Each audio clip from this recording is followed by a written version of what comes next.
Welcome to Fold the Badge. We are here with Mo, a true Arsenal fan. Now, if you know who he is, or if you know who I am, you definitely know who he is.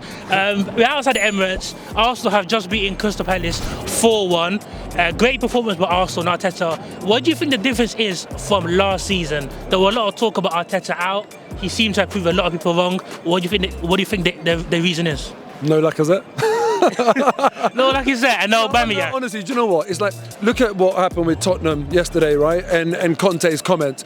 He was basically telling Tottenham fans, and he was telling everyone in football, this is not a serious team. Like, you know, it's Arsenal used to be one of those clubs that you could come to, earn really good money, have a chance of winning an FA Cup, you know, a trophy here and there, living in one of the best cities in the world in London, living the life. But there wasn't that pressure, that relentless pressure that you need to accept that you're going to be faced with if you want to go and win like proper trophies like Premier Leagues and just, you know, you have to graft. Yeah. Arteta's now created a team in his image. He's a young, hungry manager that doesn't just want to be one of the many managers out there. He wants to be one of the ones who are basically saying, I'm the real deal, I want to win trophies, and the team has to be in his image. And now he's got the people out, in my opinion, that weren't willing to really graft. He's got a young team. I think this will probably be one of the youngest teams to ever win the Premier League, or maybe the youngest to ever do it. And there's a reason, because he can actually challenge people that haven't achieved anything in football to say, if you want to flip and achieve something in this game, get on my script. And I think that's the key difference between last year and this year. You mentioned about the players that are earning money, but really at the same time grafting as well. You have Eddie Nketiah. He was a target of Crystal Palace, but the finances were wrong on their side, so they couldn't make that happen.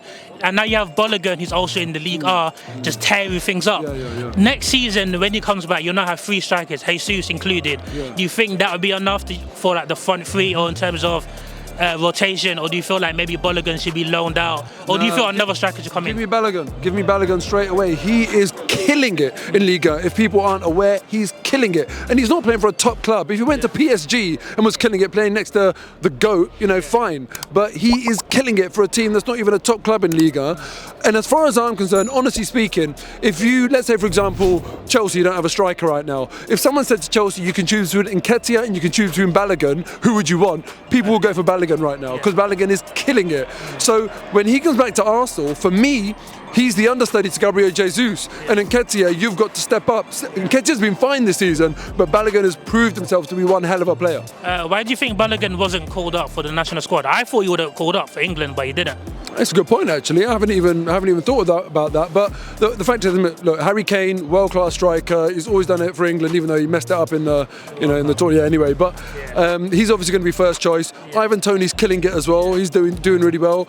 So, you know, even if Balogun was to be called up, then was he really going to get any game time? We've seen Ivan Toney be called up before and not even get game time. As far as I'm concerned, I don't care about England. I care about Arsenal. I care about Arsenal players that are on loan in French clubs more than I care about England. So I don't care that he didn't get called up. All in good time. Do you think Bukayo Saka will be here for his prime years, or do you think maybe you go Real Madrid or something else? Don't say that. He's a HLM boy, you know. I've been following Arsenal long enough, right, to have those summers where your top players are being targeted and you're like stressed, are they going to leave, are they not, desperate scheme at the club.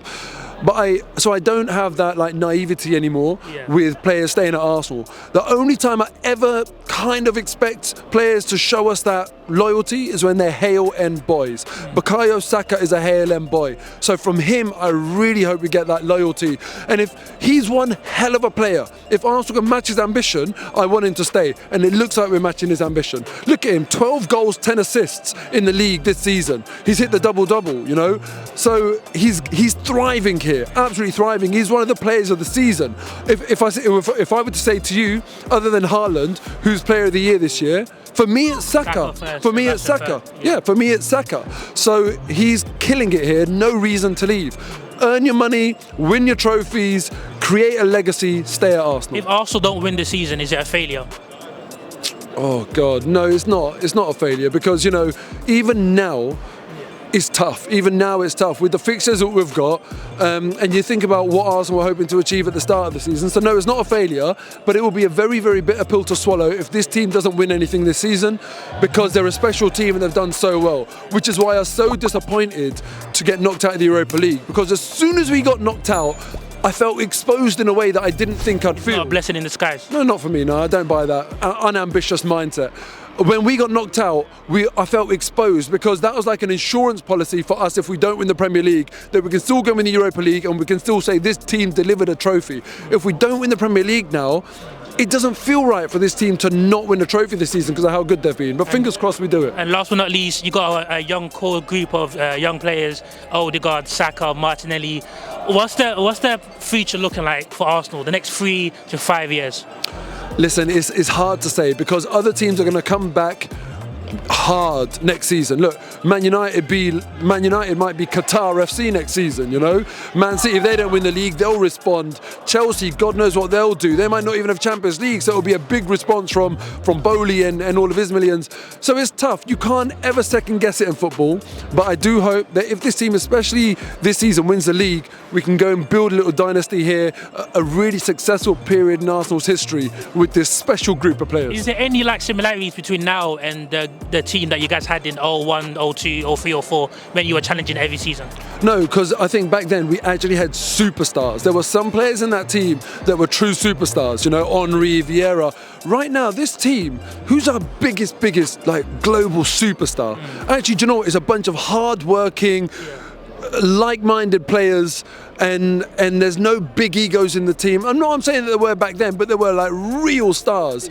And right now it's the cover of FIFA is not going to be an Arsenal, it's going to be an Mbappe, you know. So I really like it. I feel like it's different. It's more spread. Look at where our goals come from. No team in Europe's top 5 leagues have got 3 players on double league goals. Only Arsenal and PSG. So it shows you that actually we're spreading it around. There's no egos and everything like that. It's a real nice balance to this team. They're all growing together, doing it together. It's special. I appreciate your time, man. Thank you for that, man. Good luck this season. Hopefully I'll see you at the parade. Yeah, fingers crossed. Cheers, man. Take it easy, man.